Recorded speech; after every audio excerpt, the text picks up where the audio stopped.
तालाब के किनारे क्यों लेकर आए हैं? अब मैं धनी हो जा। बच्ची को छीन। अरे महाराज तुम्हारे हे भगवान में सोने की रवि तालाब में यहाँ तो एक जादूगरनी है। मैं इस दुनिया का नहीं हूँ बाबा। हाँ तुम्हें किताब मिलेगी। पर नजर रखती हूँ। ऐसी चीज हूँ जो हर इंसान नहीं। पिताजी ऐसा नहीं कर सकते मेरे साथ। मैं भिखारी कैसे बन गया? सिंहासन के नीचे सालों बाद तुम्हें मुझे माफ कर दे। बच्चों के साथ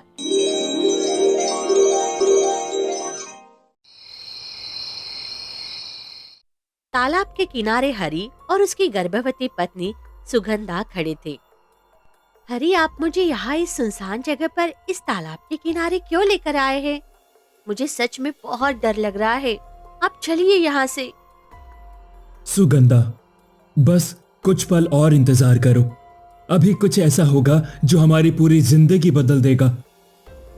कौन सी चीज हरी? क्या है जो आप मुझसे छिपा रहे हो? रात के इस अंधेरे में ऐसी जगह लाने की क्या मजबूरी थी आखिर? ये मजबूरी नहीं, मौका है। हमारी किस्मत करवट लेने वाली है और इसके लिए मुझे यही जगह चुननी पड़ी। अचानक तालाब का पानी उबलने लगता है। हरी तालाब में सुगंधा को धक्का देता है और एक जोर की चीख गूंज जाती है।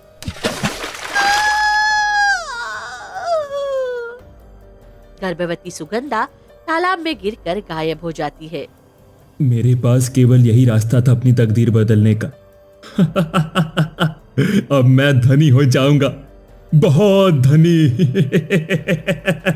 मैं राजा बन जाऊंगा। मैंने शैतान से जो सौदा किया था वो मैंने पूरा किया। अपना वादा निभाया है मैंने। अपनी गर्भवती पत्नी शैतान को सौंप दी है। अब मेरी पहली औलाद शैतान की अमानत है। उधर तालाब में गिरकर सुगंधा एक विचित्र जगह पहुंच जाती है। मेरा बच्चा, मेरा बच्चा, मैं जिंदा कैसे हूँ? मैं मरी कैसे नहीं? और मेरे पति ने मुझे इतना बड़ा धोखा क्यों दिया? तभी एक भयानक साया शैतान का रूप वहां आ जाता है, जिसे देख सुगंधा खौफ से कांप गई। तुम कौन हो? मैं लाल लोक का स्वामी हूँ। तेरे पति ने मुझसे सौदा किया है कि वो अपनी औलाद मुझे देगा और बदले में मैं उसे राजा बनाऊंगा। नहीं, हरी इतने बेदर्द नहीं हो सकते। वो अपनी औलाद को नहीं बेच सकते। तुम झूठ बोल रहे हो। तभी सुगंधा अचानक तेज दर्द से चीख उठती है और जमीन पर गिर जाती है। प्रसव पीड़ा असहनीय हो जाती है। हे भगवान, मेरी मदद करो, कोई मुझे बचाओ। लगता है अब बच्चा पैदा होने वाला है। कुछ ही समय में सुगंधा से एक सुंदर बच्ची जन्म लेती है। बड़ी मासूम आंखें, चमकदार चेहरा। सुगंधा रोते हुए बच्ची को सीने से लगाकर कहती है, मेरी बच्ची, मेरी जान, मेरी प्यारी बेटी, भगवान का सबसे बड़ा आशीर्वाद है। मैं तुम्हें कभी अपने आप से दूर नहीं होने दूंगी। इस शैतान को तो बिल्कुल नहीं दूंगी। शैतान आगे बढ़ता है और बच्ची को छीन लेता है। तभी जादू करता है और हरी भी वहां प्रकट हो जाता है। बच्ची मैंने ले ली है हरी, लेकर जाओ अपनी पत्नी को। सौदा पूरा हुआ। यहाँ से निकलते ही तुम राजा बन जाओगे। हरी, हरी तुम आ गए मुझे और मेरी बेटी को बचाने। हमें बचा लो। ये शैतान, मत ले जाओ उसे। मैं बिना उसके जी नहीं सकती। कृपया त्याग करो। मैं तुम्हारे पैर पड़ती हूँ। उसे मुझे वापस दे दो। बच्चे को दे दो। सुगंधा, हर कामयाबी एक बलिदान मांगती है। अगर शैतान को गुस्सा आया तो ये हम दोनों को भी मार देगा। हमें माफ कर दो शैतान। तुम पिता नहीं हो, तुम राक्षस हो। क्या तुम्हारे दिल में जरा भी दर्द नहीं है? अरे कैसे अपनी बेटी को एक शैतान को सौंप सकते हो तुम? राज करने के लिए कुछ कुर्बान करना पड़ता है और मुझे राजा बनने के लिए अपनी बेटी कुर्बान करनी पड़ रही है। ये कोई बड़ी बात नहीं है। हम बच्चा दोबारा पैदा कर लेंगे, पर राजा बनने का मौका बार बार नहीं आता है। सुगंधा फूट फूट कर रोने लगती है। अगले ही क्षण बिजली चलती है और वो तालाब की दुनिया से बाहर आ जाते हैं। हरी और सुगंधा एक विशाल सोने के महल में खड़े होते हैं। महल के लोग चिल्ला रहे हैं, इधर उधर भाग रहे थे। अचानक राजा और रानी की मृत्यु हो गई, सिंहासन खाली हो गया है। कौन इस राज्य का राजा रानी बनेगा? तभी हरी सिंहासन पर बैठ जाता है। आज से इस राज्य का राजा मैं हूं। मैं राजा हरी हूं, इसलिए तुम आज से मेरा हुक्म मानोगे। हरी महाराज की जय हो। आज से हमारे राज्य का नया महाराज हरी हैं। हरी महाराज की जय हो। फिर सभी हरी की जय जयकार करने लगते हैं। तभी सुगंधा गुस्से में रहती है। हरी, क्या सच में तुम राजा बन गए? क्या सच में तुम्हें खुशी मिल गई? क्या ये सब पाने के लिए तुमने अपनी बेटी का सौदा बना दिया? अरे भाग्यवान, तुम किस बात को लेकर बैठी हो? अरे ये देखो, हम इतने बड़े सोने के महल के राजा बन गए हैं और तुम भी रानी हो इस महल की। जिस आदमी ने अपनी औलाद का सौदा कर दिया है, वो मेरे लिए क्या होगा? तुम मेरे पति कहलाने के लायक भी नहीं हो, इसीलिए मैं तुम्हारे साथ ये पाप की नगरी में नहीं रह सकती हूँ। मैं जा रही हूँ इसे छोड़कर।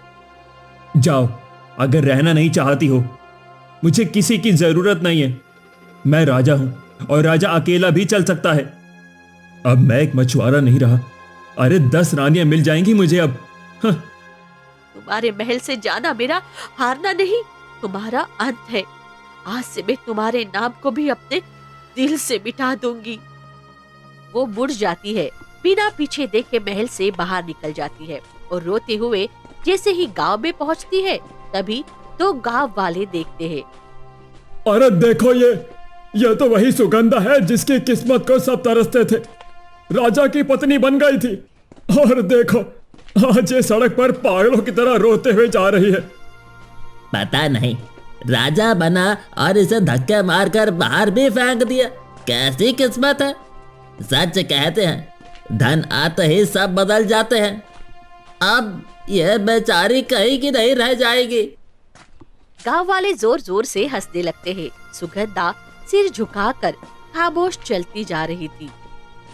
अरे कोई इसे रोटी दे दो, बेचारी भूख से मर जाएगी। लगता है भिखारन बन गई। तुम लोग जो चाहे कर लो, पर मैं तुम लोगों को कुछ नहीं कहूंगी। वक्त आने पर तुम्हें सारे सवालों का जवाब मिल ही जाएगा। वो आगे बढ़ जाती है और चलते चलते घने जंगलों से होते हुए एक छोटी सी झोपड़ी के सामने पहुंचती है, जहां एक साधु बाबा ध्यान में बैठे हैं। सुगंधा उनके पैरों में गिर जाती है। बाबा, मेरी मदद करो, मेरी बच्ची को बचा लो। मैंने उसे अपनी बाहों में लेने तक का सुख भी नहीं पाया। वो मुझसे छीन ली गई। बाबा, मुझे कोई रास्ता बताओ, मैं जीती जी मर रही हूँ। बाबा आंखें खोलते हैं। बेटी, अभी समय नहीं आया। तुम्हें 18 साल प्रतीक्षा करनी होगी। 18 साल तक इस सच को दुनिया से छिपाना होगा, तभी तुम्हारे हाथ में वो लौटेगी जिसे तुम ढूंढ रही हो। 18 साल क्यों बाबा? इतने लंबे अंधेरे में मैं कैसे जीऊंगी? मेरी सास मेरी बेटी है, मैं उसके बिना हर पल जलती हूँ। अग्नि में तपने के बाद ही सोना खरा बनता है और माँ के आंसू में असली वरदान छिपा होता है। विश्वास रख, उसकी किस्मत तुम्हारी हिम्मत से जुड़ेगी। इंतजार करो और प्रार्थना करो, भगवान तुम्हें राह दिखाएगा। सुगंधा रोते हुए हाथ जोड़ती है। मैं इतना इंतजार करूंगी, चाहे मेरी जान भी चली जाए। मैं अपनी बेटी को जरूर वापस लाऊंगी। वो गांव की ओर चल देती है। मैं देवी माँ से प्रार्थना कर लेती हूँ कि मेरी बेटी सुरक्षित रहे। फिर सुगंधा मंदिर की ओर जाती है। तभी अचानक बच्चे के रोने की आवाज गूंजती है। सुगंधा चौंक कर उठती है। अरे, एक नवजात बच्चे की रोने की आवाज ये कहाँ से आ रही है? कहीं आसपास कोई बच्चा तो नहीं है? तभी एक नवजात बच्चा मंदिर की सीढ़ियों पर रखा था। ठंड में कांपता हुआ सुगंधा दौड़कर उसे उठाती है और सीने से लगा लेती है। हे भगवान, इसे तुमने भेजा है ना? इस बच्चे का रोना जैसे मेरी बेटी की पुकार है। मैं इस अपनी बेटी समझकर पालूंगी। जब तक मेरी असली बेटी वापस नहीं आती, मैं इसी को अपने दिल की धड़कन बनाऊंगी। वो बच्चे को कसकर पकड़ लेती है। फिर वो उस बच्चे को प्यार से पालने लगती है। वहीं दूसरी तरफ लाल दुनिया का राजा। सुन लड़की, अब तो इस रहस्यमय लाल दीवार के पीछे कैद रहेगी पूरे 18 साल, समझी? और जब ये 18 साल पूरे होंगे तब तेरे साथ वो होगा जिसकी तू कल्पना भी नहीं कर सकती। सुन, अभी से ले जाओ और लाल द्वारा के पीछे पालना। जी महाराज, जैसा आप ठीक समझे। इतना कहकर वो बच्ची को ले लेती है। डर मत बच्ची, अब से तेरी हर सांस मेरे हाथ में है। मैं ही तुझे पालूंगी ताकि जिस दिन ये द्वार फिर से खुलेगा तो वैसे बने जैसे महाराज चाहते हैं।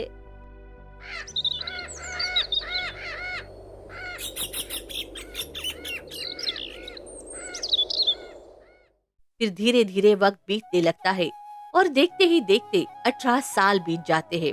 वहीं दूसरी तरफ सुगंधा उस छोटे से बच्चे को पाल पोस कर जवान कर देती है, लेकिन अपनी बेटी की फिक्र में वो दिन प्रतिदिन बीमार होती चली जाती है।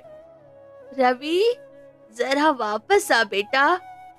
माँ, तुम्हारी तबीयत बहुत खराब हो रही है। बताओ क्या हो गया है? मैं देख रहा हूँ दिन प्रतिदिन तुम ढंग से खाना भी नहीं खाती हो और हर वक्त बीमार जैसी हालत में रहती हो। कुछ नहीं बेटा, बस ऐसे ही। मैं ठीक हो जाऊंगी, तुम चिंता मत करो। आज तुम अभी तक मछली मारने नहीं गए? हाँ माँ, जाऊंगा। बस तुम्हारी फिक्र लगी रहती है, इसी वजह से आज मछली मारने भी नहीं गया मैं। बेटा जा, मछली मार ले, मुझे कुछ नहीं होगा, मैं बिल्कुल ठीक हूँ। ये तो बस तुम्हारी चिंता लगी रहती है, इस वजह से मैंने ऊपर ढंग से ध्यान ही नहीं दिया। जा। रवि उदास होकर जाल लेकर घर से निकल जाता है। तो मैं क्या बताऊं बेटा कि मुझे अपनी बेटी की फिक्र है जो दूसरे दुनिया में कैद है। मैं तुम्हें चाह कर भी ये सच्चाई नहीं बता सकती हूँ। वहीं दूसरी तरफ रवि तालाब किनारे अकेला बैठा था। हे भगवान, आज तो मेरे जाल में कुछ मछलियां फंस जाएं ताकि मैं अपनी माँ का किसी अच्छे वैद्य से इलाज करवा सकूं। उनकी हालत दिन प्रतिदिन खराब होती जा रही है। मैं कैसा नालायक बेटा हूं जो मैं चाहकर भी अपनी माँ को ढंग से इलाज में नहीं करवा सकता। रवि जाल फेंकता है और थोड़ी देर बाद जैसे ही जाल खींचता है, जाल में सोने की पायल फंसी होती है जिसमें लाल मोती जड़े होते हैं। ये कैसी पायल है? हे भगवान, इतनी खूबसूरत आखिर किसकी हो सकती है? आज तो किस्मत पलट गई मेरी। इसे बेच आता हूँ, माँ का इलाज हो जाएगा तो सब कुछ ठीक हो जाएगा। रवि वो पायल लेकर निकल पड़ता है और सुनार की दुकान के दरवाजे पर पहुंचकर रुक जाता है। नहीं नहीं नहीं नहीं, ये गलत है। जिस लड़की की पायल है वो इसे ढूंढ रही होगी। मैं इसे नहीं बेच सकता हूँ। मेरा दिल नहीं मान रहा कि मैं इसे बेचूं। फिर रवि पायल लेकर वापस घर आ जाता है और अगली सुबह होते ही रवि जाल लेकर तालाब के किनारे निकल जाता है। आज तो मछली फंस जाना भगवान, पता नहीं क्या हो गया है। मेरे जाल में एक भी मछली नहीं फंसती है। आज तो मेहरबानी कर देना इस गरीब पर। अचानक पानी में एक लड़की की परछाई दिखाई देती है जो रो रही थी। कौन हो तुम? आंखों में आंसू क्यों है? और ये पायल तुम्हारी ही है ना? हाँ हाँ, ये मेरी है। मैं कैद में हूँ। एक शैतान मुझसे जबरदस्ती शादी करना चाहता है। मुझे मुझे बचा लो। मैं दूसरी दुनिया में कैद हूँ। मेरी रक्षा करो। मेरी माँ मेरा इंतजार कर रही है पर मैं नहीं जा पा रही हूँ। परछाई रोते रोते अचानक गायब होने लगती है। सुनो, रुको, वापस आओ, मैं तुम्हारी मदद करूंगा।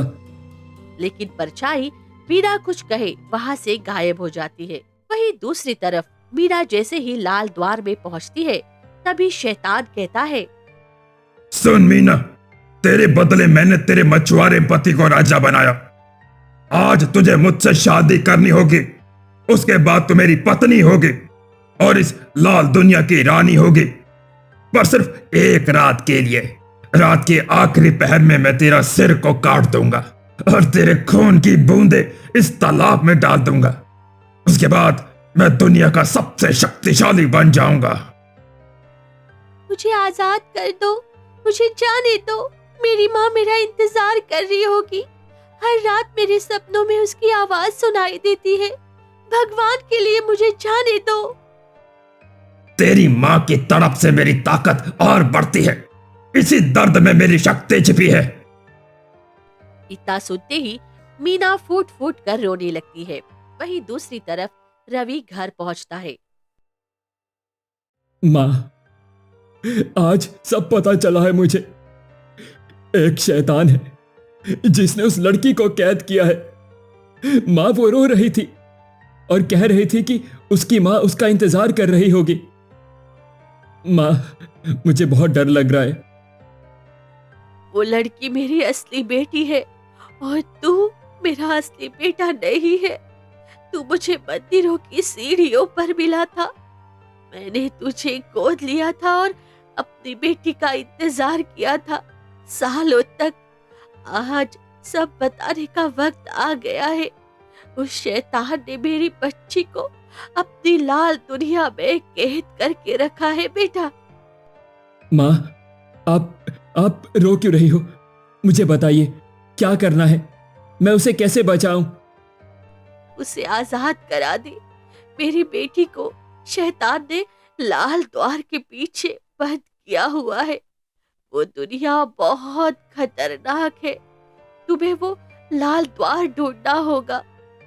मैं जानता हूं माँ, लाल द्वार कहीं मिलेगा। उसी तालाब में मिलेगा जिस तालाब में मैं मछलियां पकड़ता हूं।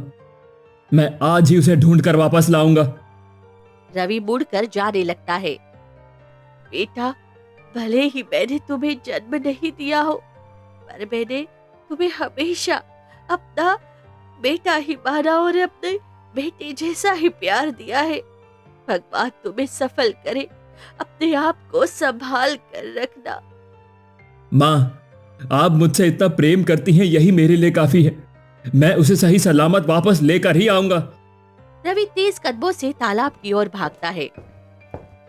हे ऊपर वाले, मेरे दोनों बच्चों को सही सलामत मेरे पास लौटा देना। किसी को कुछ नहीं होने देना। रवि तालाब के किनारे खड़ा होता है। बस अब मुझे इसी तालाब में जाना है। यही मुझे लाल द्वार मिलेगा और मैं उस दूसरी दुनिया में पहुंच जाऊंगा। रवि तालाब में कूद जाता है। तभी थोड़ी ही देर में रवि लाल दुनिया में पहुंच जाता है, जहां हर तरफ खून सी लाल रोशनी फैल रही थी। अरे, ये कैसी जगह है? यहां तो हर तरफ सिर्फ लाल लाल ही दिखाई दे रहा है। यानी कि मैं सच में लाल दुनिया में पहुंच गया हूं। अब मुझे किसी भी तरह उसे ढूंढना ही होगा। पता नहीं कहां और किस हालत में होगा। ये क्या? रवि थोड़ा आगे बढ़ता है। लाल द्वार पर एक जादूगरनी पहरा दे रही होती है। यहां तो एक जादूगरनी है और ये लाल द्वारा पर पहरा दे रही है। मैं अंदर कैसे जाऊं? अगर मैं ऐसे अंदर गया तो ये मुझे अंदर नहीं जाने देगी। मुझे कुछ ना कुछ तो नाटक करना होगा। और वैसे तो यहाँ के आदमी सभी लाल लाल दिखाई दे रहे हैं। हाँ, मुझे कुछ तो करना पड़ेगा। तभी रवि की नजर सामने लाल फूलों के बगीचे पर जाती है। मिल गया। मुझे क्या करना है? रवि बहुत सारे लाल फूल तोड़कर अपने पूरे शरीर पर मल लेता है, जिससे उसका पूरा शरीर लाल दिखने लगता है। अब मुझे वो कभी नहीं पहचान पाएगी। अब मुझे जल्दी से अंदर जाना होगा। रवि लाल द्वार में घुसने लगता है। तभी जादूगरनी तेज आवाज में चुनौती देती है। तुम कौन हो और यहाँ क्या करने आए हो? मैं महाराज से मिलने के लिए आया हूँ। मैंने उनकी कीर्ति सुनी है, इसीलिए मैं महाराज के पास आया हूँ। और सुना है महाराज बहुत ही शक्तिशाली हैं। मैं ये लाल दुनिया में रहकर भी कभी महाराज को देख नहीं पाया, इसलिए मुझे महाराज को देखना है। मुझे अंदर जाने दीजिए। महाराज से मिलकर क्या करोगे? तुम्हारे पास ऐसी क्या शक्ति है जो तुम महाराज को दिखा सकते हो? रवि जैसे तैसे अंदर घुस जाता है।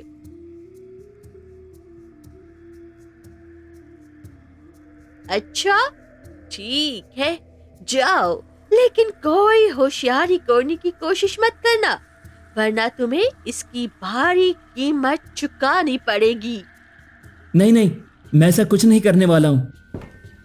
रवि जैसे तैसे अंदर घुस जाता है। अरे बाल बाल बच गया।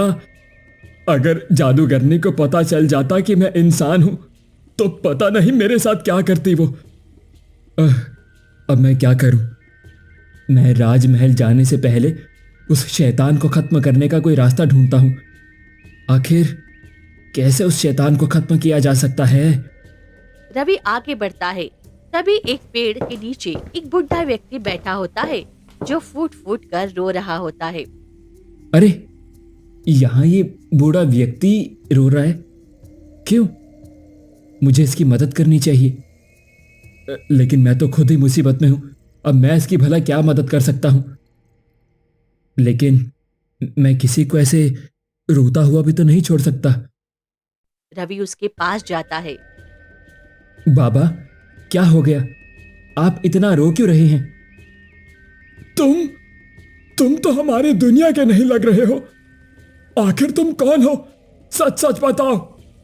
नहीं, मैं इस दुनिया का नहीं हूं बाबा। मैं तो आपका रोता हुआ सुना तो इसीलिए यहां पर आ गया। तुम हमारी दुनिया के नहीं हो। बताओ, मैं तुम्हें कैसे पहचाना? कैसे पहचाना आपने मुझे कि मैं इस दुनिया का नहीं हूं? क्योंकि इस दुनिया का व्यक्ति सब स्वार्थी है, वो किसी के बारे में नहीं सोचता। और तुम पहले व्यक्ति हो जो किसी के आंसू पहुंचने के लिए आए हो। ये सिर्फ इंसान ही कर सकता है, यानी कि तुम इंसान हो। और यहां क्यों आए हो? चले जाओ, वरना वो शैतान तुम्हें भी मार डालेगा। बाबा, मुझे अपनी बहन को ढूंढना है। वो यहीं लाल द्वार में फंसी हुई है। मुझे उसे सही सलामत ले जाना है। तुम्हारी बहन? हाँ हाँ, याद आया। शैतान जो इस राज्य का राजा है, उसने एक इंसानी लड़की को कब्जे में कर रखा है और उससे शादी करके उसकी बलि देना चाहता है। ये आप क्या कह रहे हैं? हाँ, अगर तू अपनी बहन को बचाना चाहता है तो वक्त बहुत कम है, जल्दी से बचा ले। लेकिन कैसे बचाऊं? मैं तो जानता भी नहीं हूं कि मैं उसे कैसे हरा सकता हूं। उसके लिए तुम्हें सिर्फ राजमहल के खुफिया दरवाजे में जाना होगा। वहां तुम्हें किताब मिलेगी। उस किताब से तुम लाल द्वार की रक्षक जादूगरनी को खत्म कर सकते हो और उस शैतान को भी खत्म कर सकते हो। और उसके मरते ही यह लाल दुनिया हमेशा के लिए खत्म हो जाएगी और उसने जितना भी इंसानों पर कहर बरसाया है सब खत्म हो जाएगा। आप इतना सब जानते हैं? आप कोई साधारण व्यक्ति नहीं हो सकते। आप कौन हैं बाबा? मैं कोई और नहीं बल्कि वो शैतान का पिता हूं। मैंने अपने बेटे से कहा था कि वो उस लड़की को छोड़ दे, लेकिन उसने मुझे ही महल से निकाल दिया। इसीलिए मैं रो रहा था कि जिस औलाद को मैंने जन्म दिया, उसे पाल पोस कर बड़ा किया, वो आज इतना भयानक रूप ले चुका है और सबको खत्म करने पर तुला है। फिर वो शैतान और आप इंसान, ये कैसे हो सकता है? मैं भी शैतान था, लेकिन मैं हमेशा नेकी की है, सबकी मदद की है। इसीलिए मेरी राक्षसी शक्ति खत्म हो गई और मेरा रूप इंसानी हो गया। मेरा बेटा शैतानी रूप अपनाता जा रहा था, इसी वजह से उसका चेहरा और भयानक होता जा रहा है। अब मैं अपना शरीर त्याग रहा हूं। अब तुम चले जाओ, संभल कर रहना अगर तुम्हें किसी ने देख लिया तो मार देगा वो तुम्हें। तभी तेज रोशनी फैलती है। वो बूढ़ा व्यक्ति हमेशा के लिए गायब हो जाता है। ये क्या? ये तो सच में बहुत ही अन्याय किया है उसने, अपने ही पिता के साथ। इसका परिणाम उसे भुगतना होगा। अब मुझे किसी भी तरह वो किताब हासिल करनी ही होगी। रवि महल के अंदर घुस जाता है। अचानक मीना सामने आती है। तुम कौन हो? तुम तो वही हो जिसे तालाब के किनारे मेरी रूह ने महसूस किया था। हाँ, मैं वही हूं और मैं तुम्हें सही सलामत यहां से ले जाने आया हूं। तुम्हारी माँ, जिसने मुझे भी पाला पोसा है, वो तुम्हें बहुत याद करती है और मैं तुम्हें किसी भी कीमत पर यहां से लेकर जाऊंगा। नहीं, तुम यहाँ से चले जाओ। शैतान कल ही मुझसे शादी करना चाहता है। अगर उसने तुम्हें देखा तो वो तुम्हें भी मार देगा। चले जाओ। नहीं, मैं तुम्हें लिए बिना यहां से नहीं जाऊंगा और मुझे उसकी मौत का रास्ता मिल गया है। महल के तहखाने में एक किताब है, उससे उसे मारा जा सकता है। अच्छा ठीक है, संभल कर जाना। अभी शैतान महल से बाहर है और यहाँ काम भी बाकी है। तुम जल्दी से तहखाने में जाकर किताब ले आओ। मैं तब तक सब पर नजर रखती हूँ। फिर रवि तहखाने की ओर जाता है। हर तरफ अंधेरा था। अरे, मैं तो यहां आ गया। यहां तो सिर्फ अंधेरा ही अंधेरा है। अब मैं क्या करूं? मैं आगे कैसे जाऊं? रवि थोड़ी रोशनी ढूंढते हुए आगे बढ़ता है। अचानक एक रहस्यमय आवाज गूंजती है। कौन हो तुम जो इस तहखाने में आए हो? इस तहखाने में आने से पहले एक प्रश्न का उत्तर देना होगा। अगर उत्तर गलत दिया तो तुम्हारी यही मृत्यु हो जाएगी। अरे, ये तो शैतान मुझसे 2 कदम आगे निकल गया। यहां उसने गुप्त सुरक्षा लगाई हुई है। अब मैं पीछे तो नहीं जा सकता हूं। ठीक है, पूछो, मैं उस प्रश्न का उत्तर देने के लिए तैयार हूं। तो सुनो, मैं एक ऐसी चीज हूं जो हर इंसान के पास होती है, लेकिन कोई उसे देख नहीं सकता। मैं अंदर हूं लेकिन बाहर का रूप बनाती हूँ। मैं अपनी जगह से कभी नहीं हिलती, पर मेरी वजह से पूरी दुनिया हिल जाती है। मैं कौन हूँ? हाँ, खोपड़ी बाहर का पूरा चेहरा और रूप बनाती है, लेकिन उसे कोई सीधा नहीं देख सकता। वो अपनी जगह से कभी नहीं हिलती और अगर खोपड़ी टूट जाए तो पूरी दुनिया हिल जाती है। यही सही है। इसका उत्तर है खोपड़ी। बिल्कुल सही। तुमने वो उत्तर दिया है जो सदियों से कोई नहीं दे पाया। अब रास्ता तुम्हारे लिए खुल गया है। आगे बढ़ो और उस किताब को ले लो। अब तुम्हें कोई नहीं रोक सकता।